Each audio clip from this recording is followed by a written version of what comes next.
எல்லாருக்கும் வணக்கம். Welcome back to PVK இல்லம். இன்னைக்கு வீடியோவில் நம்ம புதினா வச்சு ரொம்ப டேஸ்டியாக குயிக்காக ஈஸியாக ஒரு புதினா ரைஸ் எப்படி செய்கிறது தான் பார்க்க போகிறோம். அதுக்கு முன்னாடி நம்ம சேனலில் புதுசாக பார்த்துட்ருக்கீங்கன்னா வீடியோ முழுசாக பாருங்கள். உங்களுக்கு பிடிச்சிருந்துச்சின்னா நம்ம சேனலை சப்ஸ்கிரைப் பண்ணி சப்போர்ட் பண்ணுங்கள். கூடவே அந்த பெல் ஐக்கானையும் கிளிக் பண்ண மறந்துடாதீங்க. அப்போ தான் நான் போடுற வீடியோட நோட்டிஃபிகேஷன் உடனுக்குடனே உங்களை தேடி தேடி வரும். ஸோ எப்படி செய்யுதுன்னு பார்க்கலாம். ஒரு மிக்ஸி ஜாரில் நல்ல ஒரு 2 கைப்பிடி எவ்வளோ புதினா இலையை சேர்த்துட்டு காரத்துக்கு ஏற்ற மாதிரி பச்சை மிளகாவும் சேர்த்துக்கலாம். நான் வந்து இன்றைக்கி 3 பச்சை மிளகா சேர்த்துருக்கேன்.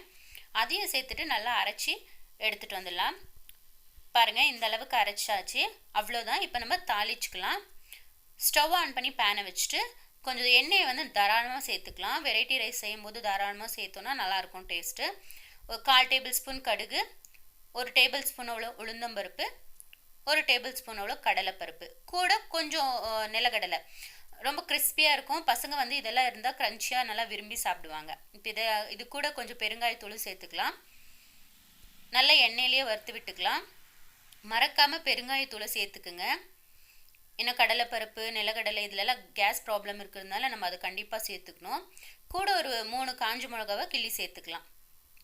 பாருங்கள், எல்லாம் நல்லா கிறிஸ்பியாக வதங்கி வந்திருக்கு. இப்போ கொஞ்சமாக கருவேப்பிலையை சேர்த்துட்டு ஒரு 2 நிமிஷம் சும்மா அப்படியே வறுத்து விட்டுட்டு நம்ம அரைச்சி வச்ச பேஸ்ட் இருக்குங்களா, அதையும் இதோடு சேர்த்துட்டு நல்லா வறுத்து விட்டுக்கலாம்.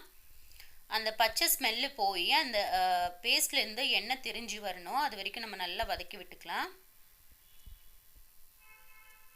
செம்மையாக இருக்குங்க. செஞ்சுட்டு இருக்கும்போது கம கம கமன் வாசனை வந்துட்டுருக்கு.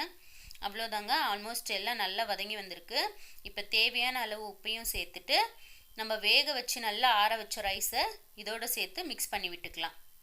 எப்பயுமே சாதம் வெடித்த உடனே நல்லா ஆற விட்டுட்டு நீங்கள் சேர்த்திங்கன்னா நம்மளுக்கு அந்த சாதம் வந்து உதிரி உதிரியாக இருக்கும். வெரைட்டி ரைஸ் சாப்பிட்றதுலேயே முக்கியமாக பார்த்தீங்கன்னா அந்த உதிரியாக இருக்கும்ல, அதுதான் எல்லாருக்குமே ரொம்ப பிடிக்கும். அதனால் எப்போவுமே சாதம் ஆற வச்சு சேர்த்துக்குங்க. அவ்வளோதாங்க, எல்லாம் மிக்ஸ் பண்ணி விட்டாச்சு. நம்மளோட புதினா ரைஸ் ரெடி ஆயிடுச்சு.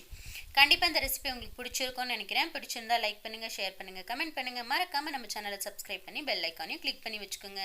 நினைப்போம் நல்லதே நடக்கும். நன்றி, வணக்கம், பாய்.